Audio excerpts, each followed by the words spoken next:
Hi Zambezi, I'm going to read some more of our class book today, The Abominables by Eva Ibbotson.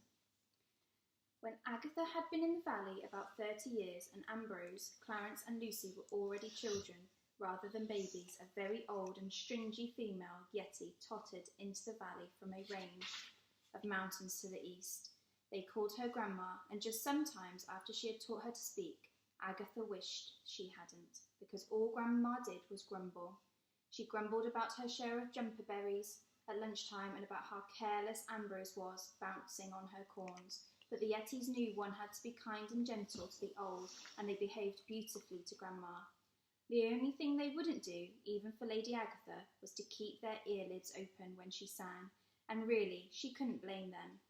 Grandma singing, "Onward, Christian soldiers," as she milked the axe didn't just sound like a road drill, it sounded like a road drill with tonsillitis. Even after Grandma came, Agatha's family was not complete. A few years later, Father, who sometimes went exploring in the high places, came back with a rather shy and nervous Yeti, a few years younger than himself.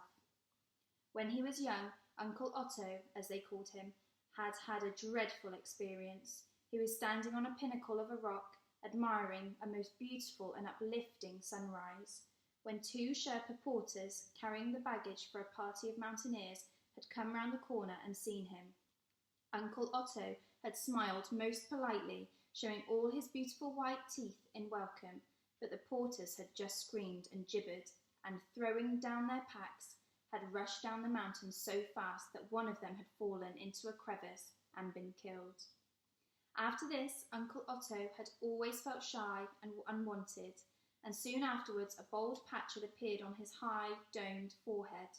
There is nothing like worrying for making your hair fall out, but when Agatha taught him to speak and to read, she was amazed at his intelligence. In the pocket of her father's jacket, which she had slipped on before she was carried away, had been a copy of the Bible, and Uncle Otto used to spend hours sitting under his favourite tree and reading. What's more, he never skipped like the others did, but even read the bits where Ahaz begat Jehoiada, and Jehoiada begat Alameth. Not that he was conceited, far from it. It was the others who were so proud of him, and so the years passed peacefully and happily for Agatha and her Yetis in the secret valley of Nanvidar. Because there was no smoke to get into her lungs, or petrol fumes to give her headaches, or chemicals to mess up her food, Agatha grew old, only very, very slowly. Nearly 100 years after she had come to the valley, she was still healthy and strong.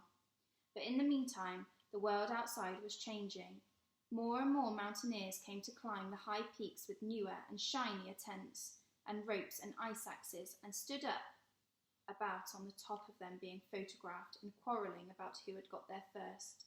And then one day Clarence said, "Okay, okay," and when they had looked up to where he was pointing, they saw, far away, a strange red bird in the sky, a helicopter, which quite amazed Lady Agatha, who'd left England when there weren't even any motor cars. After that came the hotel. It was a huge luxury hotel, the Hotel Himalaya they called it, built just across the border in the province of Buchan, so that wealthy people who were too lazy to walk anywhere could sit in their rooms and watch the sun go down on the peaks of Nanvidar. The hotel meant new roads and plane loads of tourists. It meant litter on the snowy slopes and monstrous serving eggs and chips and rubbishy souvenirs.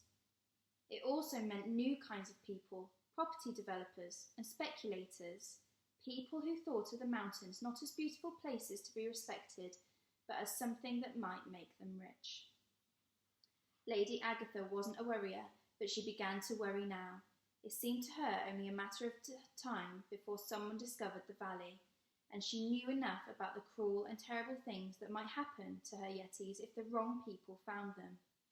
They could be put in zoos behind bars with people poking them with umbrellas and throwing toffee papers into their cages. They could be put in a circus or a fun fair and treated like freaks. Or, but this was so awful that Agatha began to shiver even as she thought of it, they could be hunted and killed for sport, as the great mammals of Africa had been hunted and killed when man first set eyes on them. "Now listen, my dears," she said to her Yetis, gathering them around her. I must ask you to stay safely hidden in the valley. No climbing in the high places, no exploring." "But I want to meet the humans," said Ambrose. "You're a human. They could be our friends and tell us stories like you do, and we could help them lift things." Lady Agatha sighed. She blamed herself, of course, for not having been more honest about the world from which she came. But how could she explain about human wickedness to the Yetis? They would simply never understand it. She could only hope that the Yetis would obey her. And the Yetis did. Ambrose, in any case, was busy taming his pet yak, an animal called Herbert. Yaks, which are sort of a small and very shaggy cow, are stubborn and hardy animals, but they are not very clever at the best of times. They don't need to be, because all they do is eat grass at one end and give milk at the other. All the same, there had probably never been a yak as stupid as Herbert. He was about the size of a folding pram, with a sad boot-shaped face, a crumpled left horn, and knees which knocked together when he walked. Herbert knew he had a mother, but he was never quite sure which of the yaks was her, and when he did find her, he would suddenly get the idea that he was supposed to be back with Ambrose. Sometimes he would get so muddled that he would just bury his head in a hollow tree or a hole in the ground and give up. There were Herbert holes like that all over the valley. Ambrose, however, wouldn't hear a word against him, and as he said, Herbert was probably the only yak in the world. But though all the Yetis were as good and careful as could be, something dreadful did happen after all. In a way, it was Lady Agatha's fault for cooking such a lovely yak milk pudding for their supper. Father and Uncle Otto had 3 helpings each. Grandma and Clarence and Ambrose had 2, but Lucy said, "May the Lord make us truly thankful," to the yak milk pudding no less than 5 times. Nobody can have 5 helpings of pudding and sleep soundly. And that night, Lucy rose from the bed of leaves in which she slept beside her brothers, and with her blue eyes wide open and her arms stretched out in front of her, she walked, sightless and fast, asleep, across the meadows, scaled apparently without effort, and ferocious cliffs surrounding the valley, and stepped out onto the eternal snows. So we've completed chapter 2 now. I hope you're all safe and well, Zambezi, and I really look forward to seeing you soon.